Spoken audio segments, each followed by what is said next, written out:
And what we found was there was a lot of people in different even phases of the customer journey in support or more of a scaled motion, a case related motion that felt like they had more to give to the customer. And that for me as a CS leader was like, bing, bing, bing, bing, bing, bing. We got someone who, kind of gives an S, maintaining that continuity.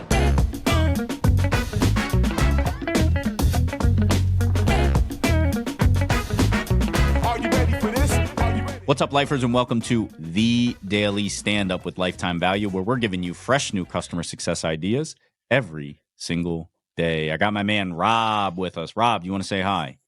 What's up, people? And we have Mickey with us. Mickey, can you say hi? Hi, everybody. Co-host Mickey. He's not a guest. And we have Seth with us. Seth, can you say hi, please? Hey, guys. How are you? It is so good to see you, Seth. And I am your host. My name is Dylan Young. Seth, can you please introduce yourself? Sure. Well, hi, everybody. My name is Seth Dovev. I'm currently Director of Customer Success at ZoomInfo. For those of you who don't know ZoomInfo, we are a go-to-market platform to find, acquire, and grow customers. So our mission is to really unlock the growth potential of professionals and businesses. I've been in SaaS for quite some time and a CS leader for even longer.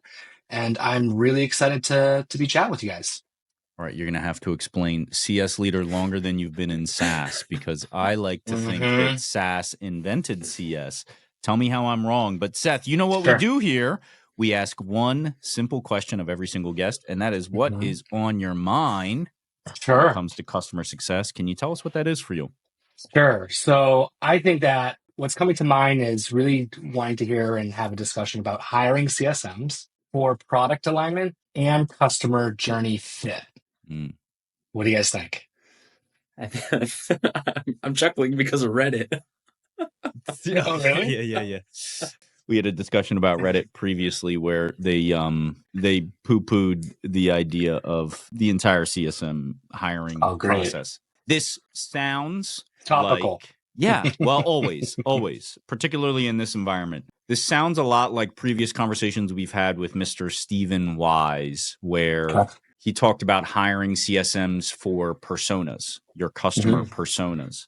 Sure. So I'm interested to hear how you think about this, Seth, and maybe it's similar or slightly different, and we can add a little bit of color to the idea. Sure. Kind of thinking back even prior to ZoomInfo, I was head of CS at Chili Piper, scheduling and lead distribution, automation, technology, a lot of buzzwords, but we actually ran into this. We had a highly technical role that we had to fill. And we were really thinking about, as we were building this, like what is the type of person we want? And how do we even really fit that into what we're trying to do? And the way that we were approaching it that I thought was pretty interesting was like, first, obviously, we need to get our ducks in a row and understand what the customer journey was.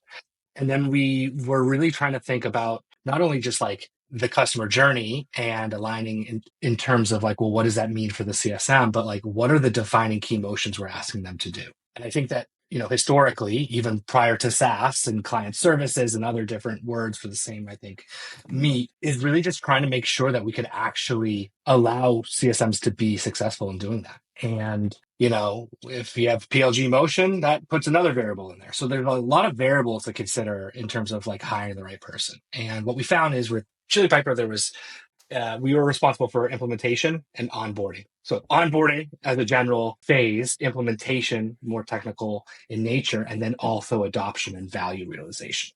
That's a lot for a specific person to do. And how do you hire them? So do you go into the kind of standard remit of like CSMs in the SaaS world? Maybe they are not onboarding or implementation specialists, but how do you then allow them to be successful if it's highly technical? So the one thing that we were trying to do is just like, let's broaden our horizon. Let's look at similar traits or responsibilities that other, let's say, types of roles would fit and see if there is some potential alignment. And we were lucky enough to look in the technical account management role or even really soft skill CSMs, but had shown some experience or really like focus in their own professional development to like kind of, one up themselves and upscale themselves in that technical acumen. So we were pretty successful with it, but I wanted to get your thoughts too, guys. we've talked about this previously, and Rob, I'm going to let you jump in here in a minute. Rob talks a lot about the 5 personas of customer success, and as far as I understand it, it's still a bit of a work in progress. But one of the ones I think stands out is this project management persona of you're just responsible for seeing through several different like multi-step processes that often require you to marshal resources and hold people accountable, which to me is kind of like the very generic definition of a project manager. You start to add, I mean, look, you're lucky in that they weren't also responsible for commercial, because that's a completely different sort of persona. And you see that so often where it's like, hey, we're an early stage startup, so you got to wear a lot of hats and we want you to do things that are just sort of like definitionally not the same person. They just very rarely are the same person. That's really like a CEO. And if they were a CEO, then they wouldn't be your freaking, $95,000 a year CSM. Anyway, Rob, why don't you jump in? Yeah, you're hitting on existential elements for our whole industry and even like my own personal existential elements with this. I think that part of the reason why I'm so passionate about this topic is a couple of reasons. It starts with like, honestly, my origin story, like what I feel like is in my career, where I was at one point when I was like about to graduate college, watching all my friends get jobs, and I was basically like crippled by the fact that I didn't know what to do with my life. And for months and months and months, it was just this arduous process of trying to figure myself out. And frankly, years, honestly. There was advice that I came across from a psychologist named Steven Pinker, who said, like, don't think about what you want to be. Think about the motions that you enjoy doing in your daily life. Like, are you the type of person sitting at a keyboard versus being outside? Like, are you the type of person that prefers speaking versus listening? Are you the type, like, just observe yourself from the third person, and you'll start to eventually find, career paths that you can abstract out that have those elements. And that was really that was very formative for my, when I ultimately found my career in SaaS, for me, helping other people find what was good for them as well. And we had kind of like a bloated CS charter. We didn't have a CS charter, right? We had a kind of bloated directive back when I was at one company, but we ended up hiring, we had a motion where we would hire people to the support team. We hired 70 people to the support team in my time there. And fortunately, we had the growth to support this. And sometimes as soon as 6 months in, we would identify what someone's true potential was within the org, whether it was not even just as a CSM, but it was sometimes as a product manager, sometimes as a sales engineer, sometimes as a QA engineer. I mean, we had one person on our team. She said to me, she was like, I don't even have a college degree, and here I am, I'm an engineer. And we were like, wow, that's a cool testimonial. That all started from the fact that she had, this sort of foundational experience on our support team and identified the motions that she was really naturally adept at. So I love this topic. And I think I wish more companies could build their own internal feeder school, their own internal bench of talent. Obviously, not all of us have that luxury, but the product alignment and the customer journey fit is a really good lens to view, amongst many lenses to view where people can find their ultimate fit. I love that you were talking about using a specific role to vet, that future professional development or direction that IC is taking.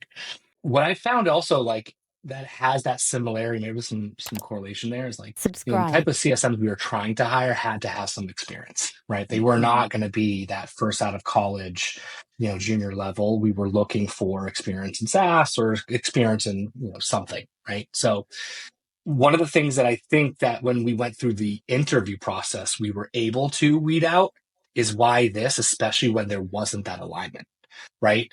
So they didn't have the CSM skills. That's okay. Why this role? And what we found was there was a lot of people in different even phases of the customer journey, in support or more of a scaled motion, a case related motion, that felt like they had more to give to the customer. And that for me as a CS leader was like, bing, bing, bing, bing, bing, bing. We got someone who, kind of gives an S about, maintaining that continuity. And I love that. And those were those types of like aha moments or sparks of like, oh, wait a minute, maybe we have something here. Then tell me more. Tell me more about how you'd be able to do the skill that you weren't maybe you had the full experience on. And what we found is people that are doing the extra, going above and beyond on their own time, were the type of people with the right behaviors, attitude, and mindset that we needed.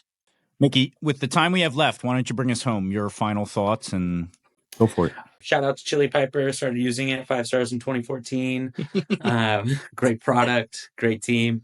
So I think I'm just going to kind of echo at 5 stars, which was really formative for my career. Rob and Seth, I saw the same thing happen.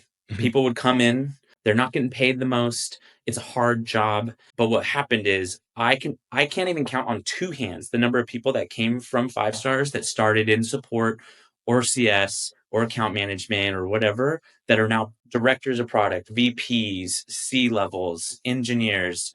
I barely graduated high school. I didn't go to college, and I have this entire, I could go through my LinkedIn and just give you example after example after example. And I think it's sneakily powerful to put people in front of customers, put it in a tough role. Like, those are all very tough roles.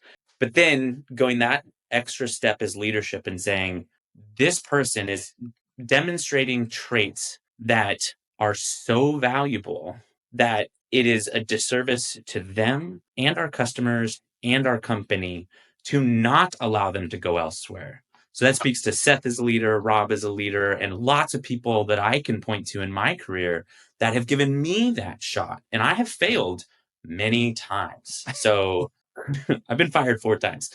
Kudos to you, Seth and Rob. I think that's great. Very cool. Seth, I love it. It's a great topic. I think what resonates in here for me, maybe more than anything, is how important it is for the hiring manager or the hiring team to think very intentionally about what they're doing. I don't know that the sort of companies I've worked at, 200 people and less every single time, have had that luxury.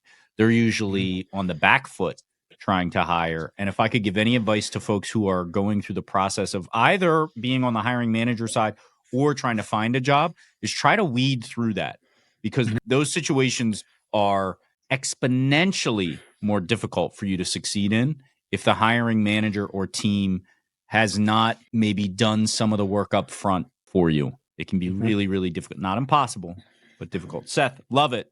You ought to come back and dig deeper onto this topic, because, of course, we can keep talking about it. But until that time, we do have to say goodbye. Sounds good. Well, anytime, and you guys have a great day.